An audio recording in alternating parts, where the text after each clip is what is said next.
శ్రీమాత్రే నమః. హలో అండి. అందరికి నమస్కారం. అందరూ ఎలా ఉన్నారు?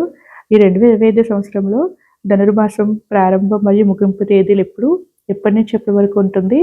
ఈ మాసంలో ఎవరిని పూజించాలి? ఈ మాసం యొక్క విశిష్టత ఏంటి? అలాగే ఈ మాసంలో వైకుంఠ ఏకాదశి ఎప్పుడు వచ్చింది? ఏ నైవేద్యాలు సమర్పించాలి? అని అన్ని విషయాలు కూడా ఈ వీడియోలో క్లియర్‌గా తెలుసుకుందామండి.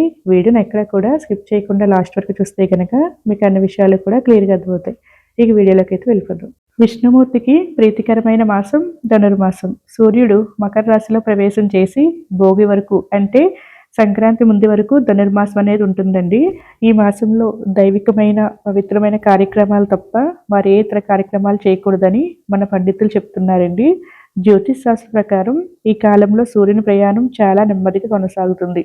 గరుడ ప్రభావం కూడా చాలా తక్కువగా ఉంటుందండి. ధనుర్మాసం అనేది శూన్యమాసం కాబట్టి ఈ మాసంలో ఎలాంటి శుభకార్యాలు అనేవి చేయకూడదండి.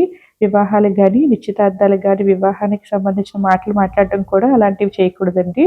ఎందుకంటే ఈ సమయంలో సూర్యుడు బలహీనంగా ఉంటాడు కాబట్టి ఎటువంటి శుభకార్యాలు అనేవి చేయకూడదని మన పెద్దలు చెప్తుంటారండి. మార్గశిర మాసంలో వచ్చేటి మాసమే ధనుర్మాసం అండి. ధనుస్సు రాశిలోకి సూర్యుడు ప్రవేశించున్నటువంటి కాలాన్ని ధనుర్మాసంగా పిలుస్తూ ఉంటాం.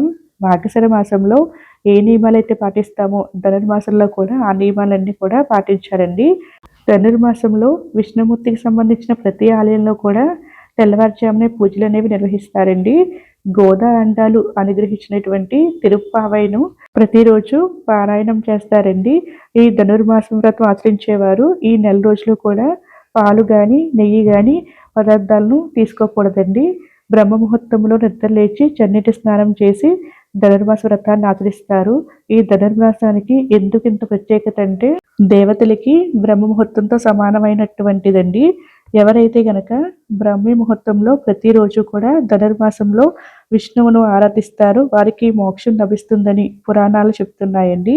ఈ ధనుర్మాసంలో ప్రతి ఇంటి ముందు కూడా ముగ్గులు వేయడం, గొబ్బెమ్మలు పెట్టడం చేస్తుంటారు. ఈ మాసం అంతా కూడా విష్ణుమూర్తిని కృష్ణుడిగా, మధుసూదనునిగా, రంగనాథుడిగా పూజిస్తుంటామండి.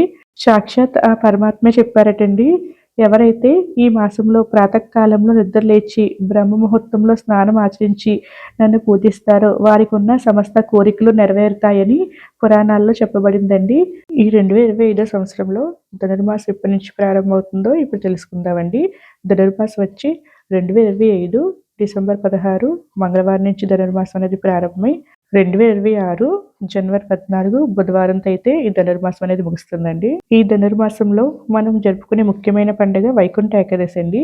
దీన్నే ముక్కోటి ఏకాదశి అని కూడా అంటారు. ఈ రోజు నుంచి తిరుమలలో స్వామివారి ఉత్తర ద్వార దర్శనం అనేది ప్రారంభమవుతుందండి. ఈ వైకుంఠ ఏకాదశి 2025 సంవత్సరంలో ఎప్పుడు వచ్చిందంటే 2025 డిసెంబర్ 30 మంగళవారం నాడు వైకుంఠ ఏకాదశిని ముక్కోటి ఏకాదశిని జరుపుకోవాలండి. ఈ ధనుర్మాసంలో బ్రహ్మ ముహూర్తంలో దీపారాధన చేయడం వల్ల మహాలక్ష్మి అనుగ్రహం కటాక్షం సిద్ధిస్తాయండి. రుణబాధలు తొలగిపోతాయి. ఆర్థిక అభివృద్ధి చేకూరుతుంది.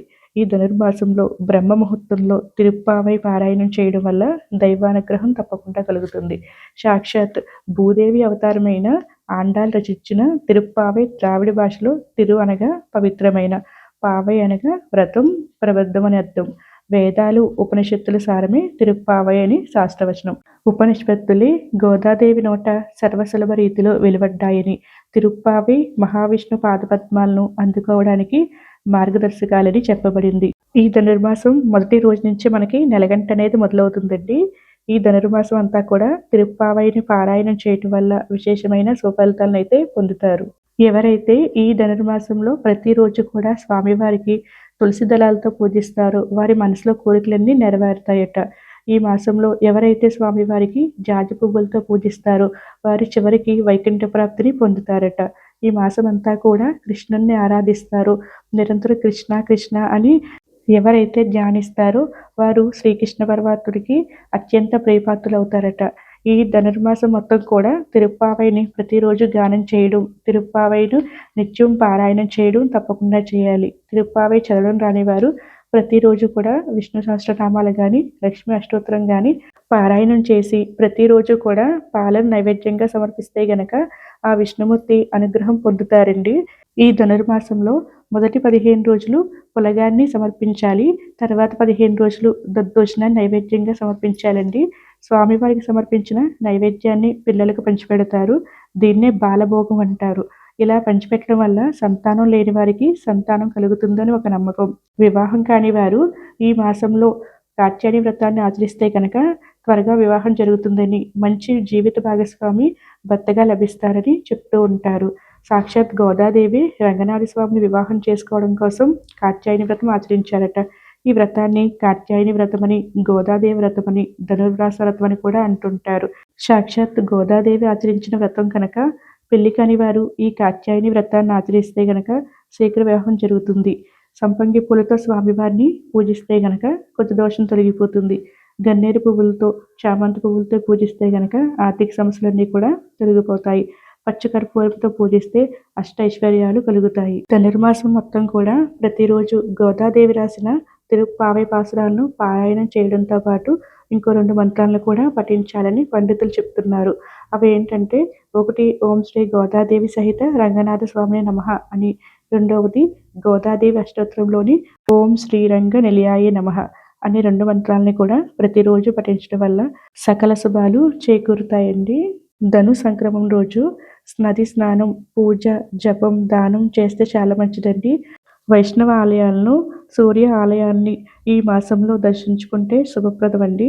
ఈ ధనుర్మాసం మొత్తం కూడా మేము పూజ చేయలేము అనుకున్న వారు ఒక్క శనివారాలైనా సరే పూజనైతే చేసుకోవచ్చండి. సో ఇదేనండి వీడియో. ధనుర్మాసం ఎప్పుడు ప్రారంభమవుతుంది, ఎప్పుడు ముగుస్తుంది, ఈ మాసంలో వైకుంఠ ఏకాదశి ఎప్పుడు వచ్చింది, నెలగంట ఎప్పుడు ప్రారంభమవుతుంది అని అన్ని విషయాలు కూడా ఈ వీడియోలో క్లియర్గా తెలుసుకున్నాం కదండి. 2026 జనవరి నెలలో వచ్చే ముఖ్యమైన పండుగలు, ముఖ్యమైన రోజులు క్యాలెండర్ వీడియో ఆల్రెడీ చేసి పెట్టానండి. ఎవరికైనా ఇంట్రెస్ట్ ఉంటే కనుక దాని లింక్ అనేది డిస్క్రిప్షన్లో ఇస్తాను, ఒకసారి చెక్ చేయండి. నా వీడియో నచ్చితే కనుక ప్లీజ్ లైక్ చేయండి, షేర్ చేయండి, సబ్స్క్రైబ్ చేసుకోండి. మరొక మంచి వీడియోతో మళ్ళీ కలుద్దాం. సర్వే జన సుఖినో భవంతు. Thank you for watching.